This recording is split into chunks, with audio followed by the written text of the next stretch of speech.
Yeah, hey guys, good morning. I just got off the phone with President Trump, who discussed the situation with Iran as the 60-day memorandum of understanding expires. The president told Fox News Iran should raise the white flag of surrender. He went on to say, I have no time schedule. I'm not in a hurry. The president indicating that the U.S. naval blockade is continuing to put new economic pressure on the Iranian regime, despite what the Iranians have said publicly. He said they're good poker players, but they're dying, and that the midterms in the United States have nothing to do with the president's thinking. Now, I asked the president about these parallel talks that are taking place between Iran and Oman about control of the Strait of Hormuz. And the president told Fox News, if Oman gets in the way, we'll bomb the S out of them. We went on to talk about a variety of different regional topics, including the U.S. stockpiles of weapons that are currently stationed in the Middle East. The president says what we've used so far is peanuts. He went on to say the United States has a lot of mid-level weapons and that many of the more advanced systems, the president says, were given away by President Biden to Ukraine, for example, when we're talking about air defense that is needed right now in the Middle East.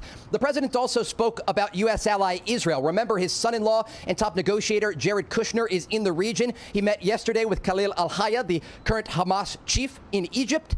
And the president said that they have a different channel with Hamas and that ultimately they are giving up their guns, talking about the demilitarization of the Gaza Strip. I asked the president about the upcoming Israeli elections in October, and President Trump told Fox News, I think it's most appropriate for me to stay out of Israeli elections, but I may endorse somebody. And so a lot of headlines here. The president talking about the latest in terms of the Strait of Hormuz and the Iranian regime that at this moment appears unwilling to reach a diplomatic solution with the United States. Guys? Trey, it also looked like we got an answer from the president about what is priority number one for the United States. Is it the nuclear weapon or getting the gas prices down? He responds to that on Truth Social. Yeah, the president posted on Truth Social, and he was very clear that ensuring that Iran never has a nuclear weapon is the number one priority for the United States. I asked the president about the communication with the Iranians, and interestingly, President Trump confirmed to Fox News that there is a back channel with the IRGC. These are the hardline officials inside of Iran, and that the United States and officials in Washington are speaking directly with IRGC officials in Iran. This is another indication that the Trump administration is not just dealing with the political echelon in Tehran, but also some of these hardliners that have launched attacks against U.S. forces and, of course, in the Strait of Hormuz. But the critical headline here is the president's patience as it relates to dealing with the Iranians. He said there is no timeline.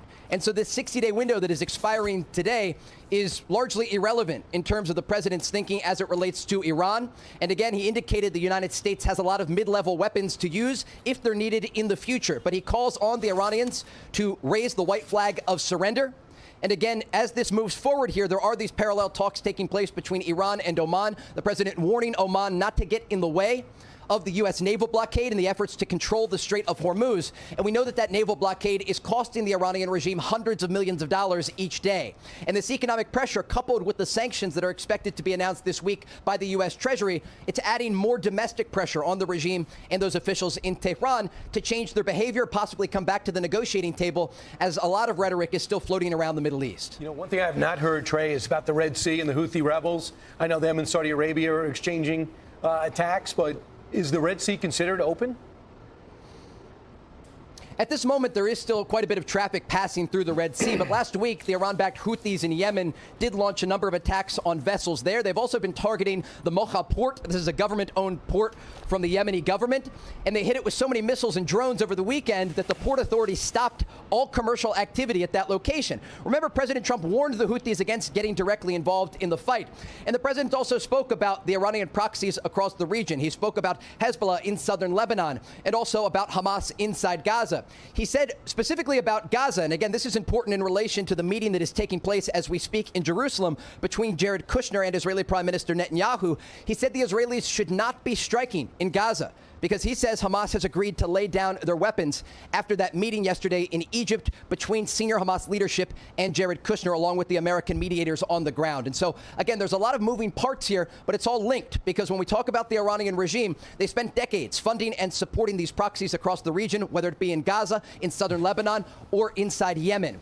And the president did have something very positive to say about Israel in terms of their fighting capability. He said they fight very well alongside our forces, again, describing them as the little brother to the United States, understanding that if any combat operations do resume in the Middle East, they would be led by the United States of America and, of course, supported in part by Israel and the Air Force here. All right, Trey, thank you so much. Thanks, Trey. The president said on Friday they're not paying their soldiers, they're not paying their police, and they have 350% inflation. It's costing them a lot every day. Be sure to like and subscribe.